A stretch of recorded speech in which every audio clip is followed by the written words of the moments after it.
Contrairement à l'espace, qui demeure le patrimoine commun de l'humanité, qui ne peut pas être accaparé par les États, les espaces océaniques et maritimes sont au contraire l'objet d'une territorialisation politique et juridique depuis les années 1980-1990, ce qui ne va pas sans poser de gros problèmes de conflictualité. C'est ce qu'on va voir dans cette troisième fiche de révision sur Océan et Espace, donc nouveaux territoires de conquête. L'ONU, on va le voir, c'est dans ce contexte-là intéressé également à la protection, vu les rivalités, les convoitises, et un nouveau droit de la mer est en cours de rédaction à l'heure actuelle pour la protection des grands fonds marins. Dans un premier temps, voyons la manière dont l'ONU a rédigé et promu un nouveau droit de la mer à partir des années 1980-1990. C'est à partir de la décennie 1970 que les Nations Unies ont réfléchi à rédiger un nouveau droit de la mer, sachant que jusqu'à présent, c'était le principe de la mare liberum, des mers libres, qui prévalait en droit international, même si les États avaient découpé des eaux territoriales en pleine souveraineté. Il s'agissait de permettre aux États d'étendre leur espace de protection, de leur permettre d'exploiter pour des questions économiques, des questions scientifiques, les mers et océans, mais aussi de projeter leurs forces. C'est ainsi qu'à la conférence de Montego Bay en 1982, la Convention des Nations Unies sur le droit de la mer, CNUDM, a été rédigé un nouveau droit international. Ce droit international permet à des États souverains d'étendre leurs eaux territoriales de 12 à 24 milles nautiques et au-delà des eaux territoriales, de se découper une zone économique exclusive jusqu'à 200 milles nautiques. Dans cette zone économique exclusive ou ZEE, l'État est pleinement souverain et se réserve l'exploitation de toutes les richesses, qu'elles soient énergétiques, qu'elles soient halieutiques, qu'elles soient minérales. En revanche, l'État n'a pas le droit d'empêcher le libre passage inoffensif des navires de commerce comme navires de guerre. Au-delà des 200 milles nautiques, si l'État peut prouver que l'espace maritime et océanique est dans le prolongement de son plateau continental, il peut étendre sa ZEE jusqu'à 350 milles nautiques. Voilà le principe essentiel. Au-delà, c'est la haute mer, où la navigation est libre, sauf dans les détroits qui font l'objet d'une législation particulière. Il faut noter que dans ces frontières maritimes et océaniques qui sont tracées par les États, au contraire des frontières terrestres, il n'y a pas de ligne de démarcation physique. Ainsi, seuls les États qui ont une présence à la mer suffisante, comme disent les géopolitologues, qui sont capables de projeter leurs forces policières ou militaires, peuvent faire respecter ces zones de souveraineté. Et dans certains cas, les zones de souveraineté s'enchevêtrent dans le cas de mers petites ou fermées, ce qui amène, on va le voir dans un deuxième point, à une course à la mer assez conflictuelle. Ainsi, depuis l'entrée en vigueur du nouveau droit de la mer de Montego Bay en 1994, la plupart des pays du monde se sont lancés dans le tracé de ces nouvelles lignes de démarcation. Et ça a donné lieu à un très grand nombre de litiges, de conflits. Jusqu'à présent, comme je le disais dans la grande introduction, quelques 200 traités bilatéraux ou multilatéraux ont été signés pour se répartir les mers et les océans du monde.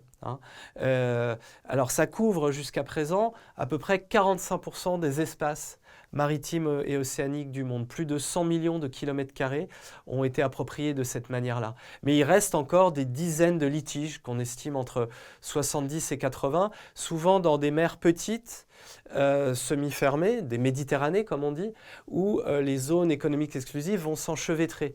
Ainsi, en mer de Chine méridionale, les Chinois, on le reverra puisqu'on a une fiche spécifique sur la Chine, les Chinois revendiquent la quasi-totalité de la mer de Chine méridionale qui se situerait selon eux dans le prolongement de leur plateau continental et sur laquelle aussi ils auraient des droits historiques. C'est-à-dire, c'est ainsi par exemple qu'ils ont conquis les îles Paracel au nord au détriment du Vietnam et qu'ils revendiquent les îles Spratly ou l'îlot de Scarborough dans le sud au détriment des Philippines, de la Malaisie ou du même Vietnam. hein. Ainsi, la Chine est en rivalité, voire en adversité avec ses voisins qui, pour certains, ont porté plainte devant l'ONU, devant le tribunal international de la mer qui a été créé par l'ONU et qui est censé régler ces litiges. Mais c'est souvent le droit du plus fort qui l'emporte. Ainsi, la Chine a été déboutée dans ses demandes par l'ONU, mais elle continue sa politique d'expansion maritime océanique. C'est ainsi que la capacité militaire sur les mers et océans est absolument décisive. Et on avait évoqué une militarisation relative de l'espace extra-atmosphérique. On assiste bien aussi à une militarisation, cette fois beaucoup plus poussée des mers et océans. Ainsi, seulement 15 pays sur la planète contrôlent 80% des marines de guerre et sont capables d'imposer leur thalassocratie, entre guillemets. Prenons l'exemple des États-Unis. Les États-Unis ont de très très loin la première marine de guerre. Imaginez que l'US Navy réalise à elle seule 40% de toutes les dépenses des marines de guerre mondiales et sa force est supérieure à celle des 6 autres marines de guerre suivantes dans le classement, dans la hiérarchie mondiale. On évoquera par exemple la possession de 10 porte-avions à propulsion nucléaire en activité, un 11e qui est en réserve.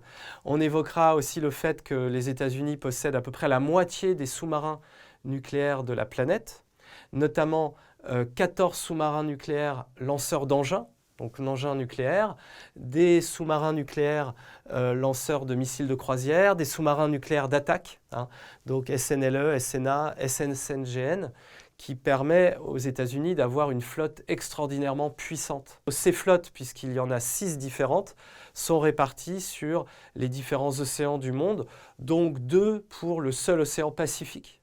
On voit donc qu'avec la course à la territorialisation politique et juridique des espaces maritimes et océaniques, on assiste à une militarisation. Cette militarisation, elle met en danger l'environnement marin, mais pas à elle seule. Les atteintes les plus importantes à la biodiversité marine viennent du trafic commercial international qui est très très intense et qui peut donner lieu très fréquemment à des déballastages, à des dégazages des navires de commerce quand ce n'est pas des grandes marées noires. Ça donne lieu aussi à des pollutions d'origine industrielle, rejetées par la côte, des rejets, des effluents industriels rejetés par la côte. Vous avez aussi le problème de surpêche, d'exploitation de plus en plus intensive des fonds marins parce qu'on y découvre de plus en plus de terres rares qui sont nécessaires aux hautes technologies. C'est ainsi que l'ONU s'est lancée en 2017 dans une nouvelle législation de protection environnementale, de protection de la biodiversité, qui concernera la haute mer, c'est-à-dire les espaces maritimes et océaniques hors de la juridiction des États-nations. Ça représente quand même un peu plus de la moitié des espaces maritimes et océaniques de la planète. Ce processus de négociation s'appelle le BBJN. BBJN, c'est l'acronyme anglais. C'est Biodiversity Beyond National Jurisdiction. L'objectif, vous l'avez compris, c'est de défendre la biodiversité au-delà des espaces de juridiction nationale. Plusieurs grandes séances de réflexion et d'écriture se sont tenues, des conférences plénières dans le cadre de l'ONU. Le processus a été lancé en 2017. Entre 2018 et 2020, 4 grandes sessions se sont tenues.